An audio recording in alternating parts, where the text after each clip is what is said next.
Robert, contable principal de una empresa de mediana envergadura, llevaba más de una década ajustando balances y escondiendo la culpa de la gerencia bajo números pulidos. A sus 40 años, su rostro mostraba la serenidad de quien ha aprendido a no cuestionar órdenes, aunque el interior guardara una ira contenida que sólo la rutina había aprendido a sofocar. Aquella mañana gris, el cielo de la ciudad se había convertido en una plancha de agua que caía sin tregua, y el edificio donde trabajaba parecía una caverna de luces fluorescentes que nunca se apagaban. Arthur, el director general de 55 años, era un hombre de mirada afilada y sonrisa de acero. Su autoridad se medía en la capacidad de despojar a sus subordinados de dignidad con la misma facilidad con la que distribuía bonos.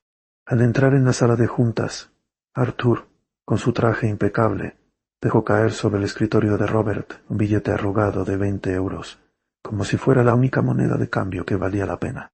Ofrecer, sin pronunciar palabra, señaló hacia el pasillo donde se encontraban los baños de la planta baja y con tono irónico le ordenó a Robert que fuera a buscar café para toda la oficina, bajo la lluvia, y golpeaba las ventanas como una sentencia.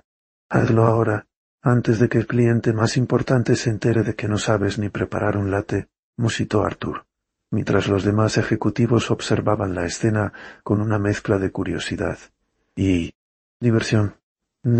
Robert, con la garganta seca y el corazón martillando, se dirigió al vestíbulo bajo la tormenta.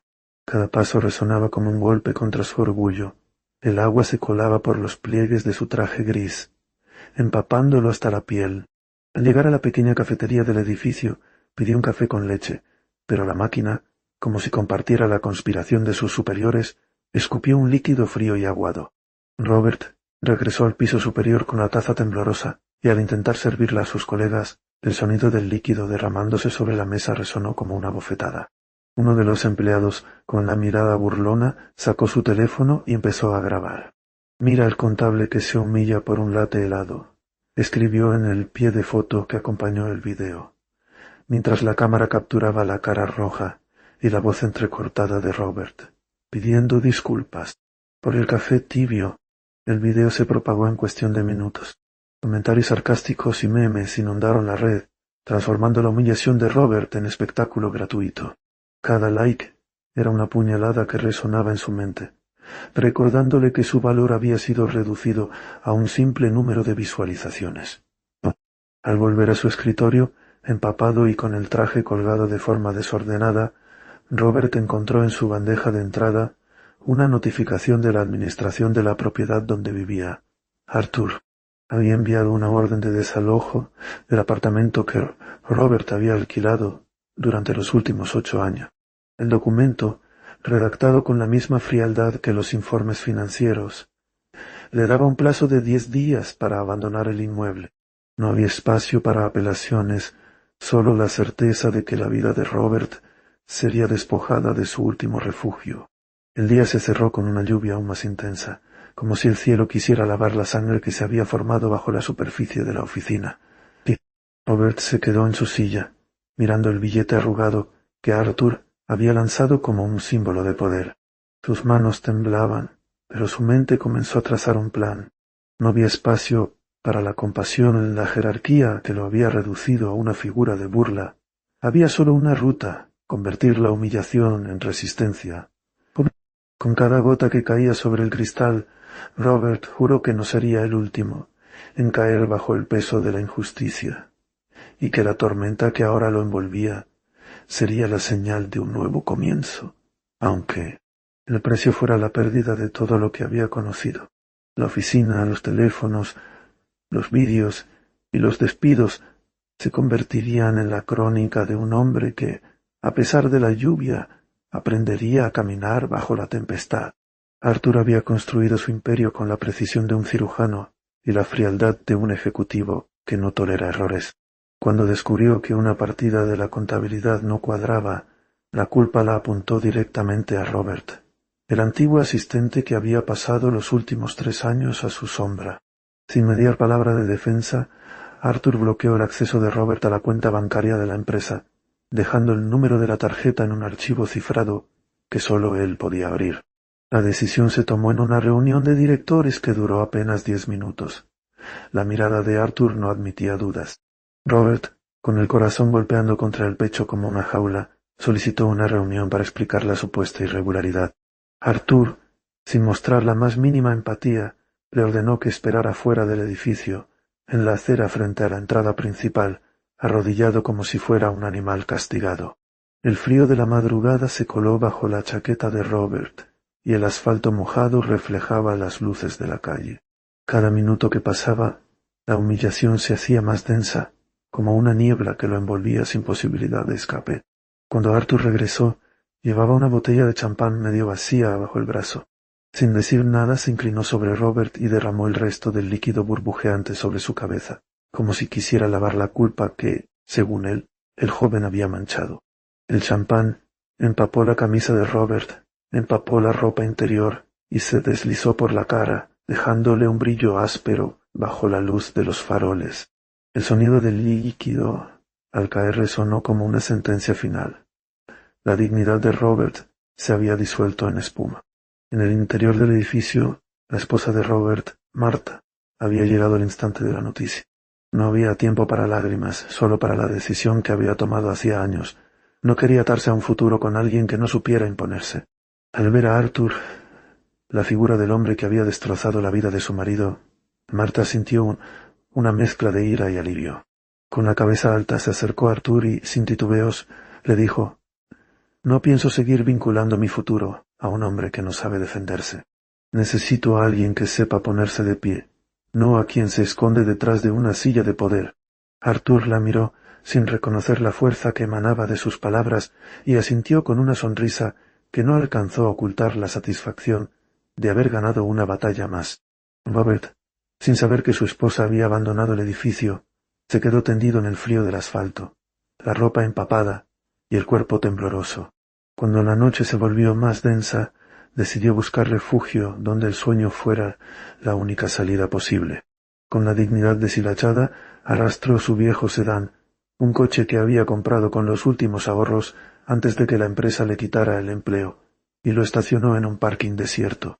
Se tumbó en el asiento del conductor, apoyó la cabeza contra el volante y escuchó el ruido de los motores que se alejaban. A lo lejos, una silueta relucía bajo la luz de un semáforo.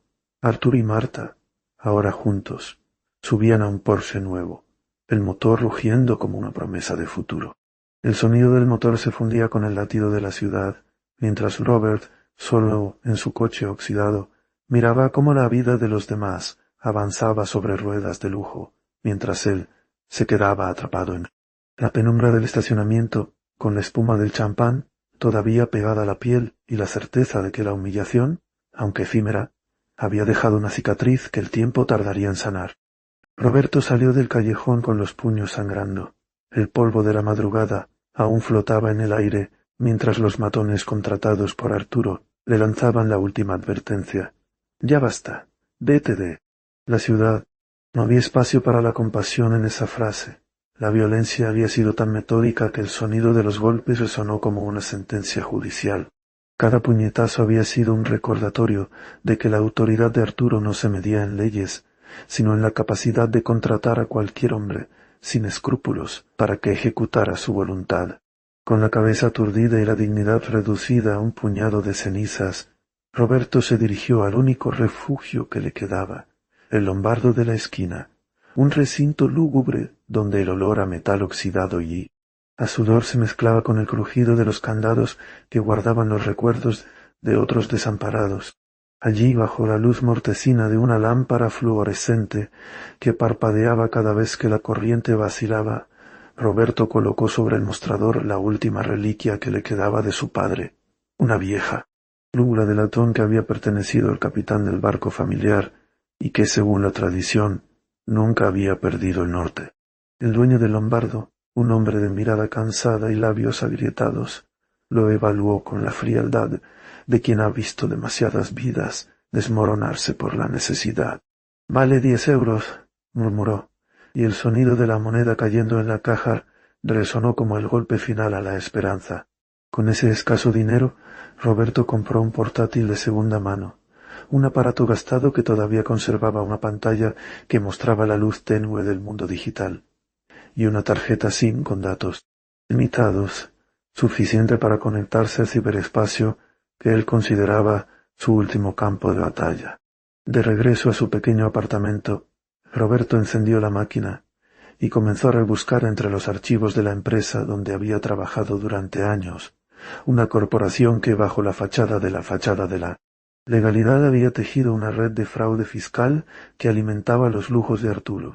Entre facturas y reportes de auditoría, descubrió una carpeta oculta, protegida por una contraseña que él mismo había configurado años atrás para guardar pruebas de irregularidades menores.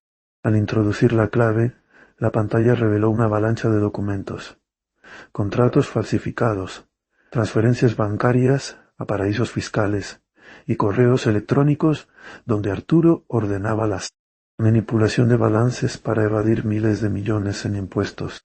Cada archivo era una puñalada al corazón de la corrupción que había convertido a la ciudad en un teatro de sombras. Con la adrenalina corriendo por sus venas, Roberto empacó los documentos en un archivo zip cifrado, empleando una herramienta de encriptación que había aprendido en foros clandestinos. Sabía que el riesgo era inmenso. Si Arturo descubría la filtración, la venganza no tendría límites. Sin embargo, la necesidad de exponer la verdad superaba cualquier temor. Se dirigió a la única zona que aún ofrecía anonimato, una barata cafetería a internet en el distrito industrial, cuyas paredes estaban cubiertas de graffiti que proclamaban la rebeldía de los marginados. Allí, bajo la tenue luz de los monitores y el zumbido constante de los ventiladores, Roberto conectó el portátil a la red y, con manos temblorosas, envió los archivos a contactos en el extranjero, a periodistas de investigación que habían demostrado valentía al enfrentar a los poderosos. Mientras el último paquete se cargaba, una sensación de vacío lo invadió. La pantalla mostraba una barra de progreso que avanzaba lentamente, como si el destino mismo dudara en revelar la verdad. Roberto sintió que cada segundo que pasaba era un paso más hacia la ruina o la redención. Cuando el envío finalizó, la notificación de entrega confirmó que los documentos habían llegado a su destino. En ese instante, una mezcla de alivio y terror lo recorrió. La información estaba fuera, pero el precio que pagaría por ello sería incalculable. Salió de la cafetería con la mirada fija en el horizonte gris, sabiendo que el eco de sus acciones resonaría en los corredores del poder y que, aunque la noche había sido su aliada, el amanecer traería una nueva batalla, una que tendría que enfrentar sin la protección de la sombra, bajo la luz implacable de la justicia que él mismo había encendido. Arthur despertó con la garganta seca y una sensación de vacío que lo golpeó antes de que la luz del amanecer se filtrara por las persianas de su habitación. El primer vistazo a la pantalla de su móvil reveló una cadena de mensajes de texto y correos electrónicos que se acumulaban como una tormenta sin salida. Todas sus cuentas bancarias estaban congeladas por orden de la Fiscalía Nacional, un documento oficial con el sello del Estado que no dejaba espacio a dudas ni a ruegos.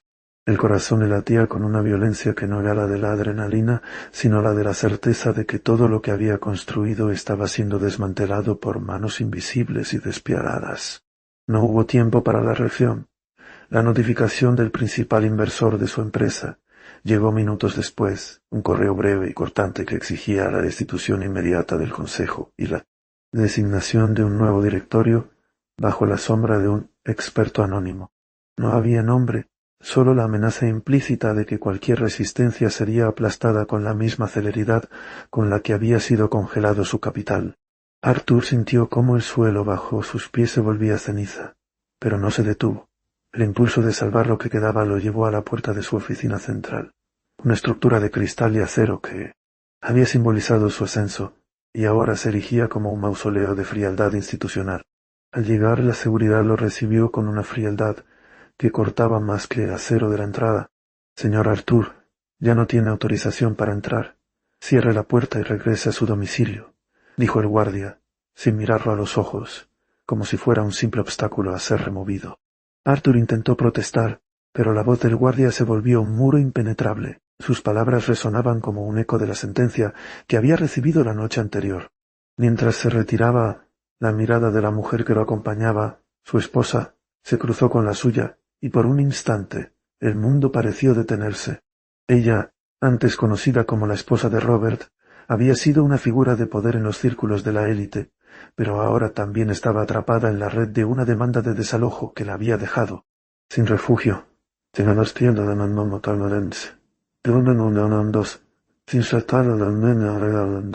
La notificación llegaba con la precisión de una hoja de cálculo. La lujosa villa que habían habitado durante años había sido declarada propiedad de una fundación sin fines de lucro, y el plazo para abandonar el inmueble era de 48 horas. La traición de la propia institución que había financiado sus proyectos era una puñalada doble, y la realidad se volvió una pesadilla de papeles y sellos que no admitían apelaciones. Arthur, sin poder entrar a su propia empresa y sin un techo bajo el cual refugiarse, sintió que cada paso que daba se hundía más en un fango de burocracia implacable. El sonido de sus botas contra el pavimento resonaba como una marcha fúnebre, mientras la ciudad despertaba indiferente a su caída. En el interior de su cabeza, las voces de los abogados, los ejecutivos y los funcionarios públicos se entrelazaban en un coro de acusaciones sin rostro, y la figura del experto anónimo se convertía en el verdugo invisible que dictaba el destino de su vida. No había espacio para la compasión, solo quedaba el crudo reconocimiento de que el poder no se mide en la cantidad de dinero que se controla, sino en la capacidad de destruirlo sin piedad cuando se vuelve incómodo. Arthur, atrapado entre la pérdida de sus finanzas, el exilio de su hogar y la exclusión de su propia empresa, caminó hacia el horizonte gris de la ciudad, arrastrando tras de sí una sombra que llevaba su nombre como una sentencia perpetua, mientras la sociedad que había construido lo observaba con la misma indiferencia con la que observa una noticia más del día. Arthur estaba de pie, encorvado, bajo el gris de la mañana que se colaba entre los árboles deshojados del parque municipal, formando una fila que serpenteaba como una fila de cadáveres sin vida. El aire olía a polvo y a sudor de los que habían esperado demasiado tiempo por una hoja de papel que prometía un poco de dignidad, el subsidio del Estado. Cada paso que daba hacía crujir sus botas gastadas, y cada crujido era un recordatorio de que sus sueños se habían convertido en escombros bajo la presión de la burocracia. Cuando la puerta del edificio de servicios sociales se abrió, una silueta negra se deslizó fuera de una limusina que había llegado como un golpe de timón a la rutina de los pobres. Roberto, el recién nombrado presidente del holding que había comprado la fábrica de ladrillos, que antes alimentaba la economía del barrio, descendió del coche con la arrogancia de quien ha comprado el cielo y no le importa el infierno que deja a su paso. Sus zapatos de charol resonaban sobre el asfalto como una sentencia, y su mirada, fría y calculadora, se posó en Arthur como si hubiera encontrado una pieza de ajedrez para sacrificar. Sin decir una palabra, Roberto sacó de su bolsillo una escoba metálica, una de esas que se usan para fregar los suelos de los cuarteles de la élite, y la arrojó a los pies de Arthur con la mano. Indiferencia de quien tira un trapo sucio a la calle. Necesito a alguien que limpie las bodegas del nuevo complejo, gruñó Roberto, su voz tan áspera como el hormigón que rodeaba el edificio. Si no sabes hacerlo, al menos aprende a arrodillarte bajo la escoba. Arthur, con los ojos vidriosos por el cansancio, levantó la escoba como si fuera una cruz, y sintió el peso de la humillación aplastarle el pecho. En ese instante, la mujer que alguna vez había sido la esposa de Roberto, María, apareció en la escalera del edificio de oficinas, su rostro marcado por las lágrimas y la desesperación. Había implorado perdón en la noche anterior, cuando los gritos de su esposo la habían dejado sin aliento, y ahora, con la voz quebrada, suplicaba una última mirada de compasión. Por favor, Roberto, sollozó María cerrándose al pasamanos. No podemos seguir viviendo entre las sombras de tus negocios. Roberto la miró sin detenerse. Sus ojos reflejaban una indiferencia tan gélida que parecía cortar el aire. Sin decir nada, pasó de largo, extendiendo una mano firme a un hombre encapuchado que se acercaba tambaleándose, el rostro cubierto por una barba descuidada. Era un vagabundo llamado Mateo, cuyo único refugio había sido la calle durante años. Roberto le estrechó la mano con la misma frialdad con la que había entregado la escoba, como si aquel gesto fuera un contrato sin palabras. Tú también tendrás trabajo, Mateo, dijo Roberto, con una sonrisa que no alcanzaba sus ojos. La limpieza es digna, aunque sea bajo tierra. Mientras la escena se desarrollaba, Arthur, impulsado por una mezcla de ira y desesperación, tomó la escoba y la usó como palanca para forzar la puerta del antiguo despacho que había ocupado antes de ser despedido. La puerta cedió con un crujido que resonó como un grito ahogado en el pasillo vacío. Dentro, la oficina estaba sumida en la penumbra, los papeles esparcidos como cadáveres de promesas rotas, y sobre el escritorio una caja de metal que, según los rumores, contenía el último remanente de dinero que la empresa había dejado para los trabajadores.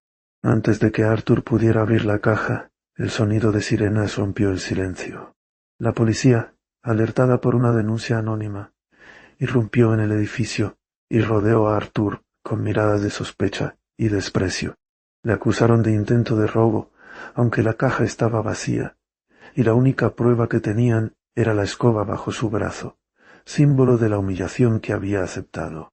Lo esposaron mientras los rostros de los oficiales mostraban una mezcla de indiferencia y satisfacción, como si la caída de un hombre más fuera el entretenimiento de la jornada. En el coche de la policía, Arthur miró por la ventana el horizonte gris, donde los edificios de Roberto se alzaban como torres de acero que devoraban la luz del sol. La escoba quedó colgada del asiento, un recordatorio de que la dignidad había sido vendida al mejor postor, y que la justicia, cuando se viste de traje y corbata, siempre termina pisoteando a los que se atreven a desafiarla. El sonido del motor se apagó, y el silencio que siguió fue el último susurro de una vida que se había desmoronado bajo el peso de la avaricia y la indiferencia. Roberto permanecía inmóvil, en la silla de cuero gastado del despacho de Arturo, con la vista clavada en el horizonte de la ciudad que se desdibujaba bajo la luz mortecina del amanecer.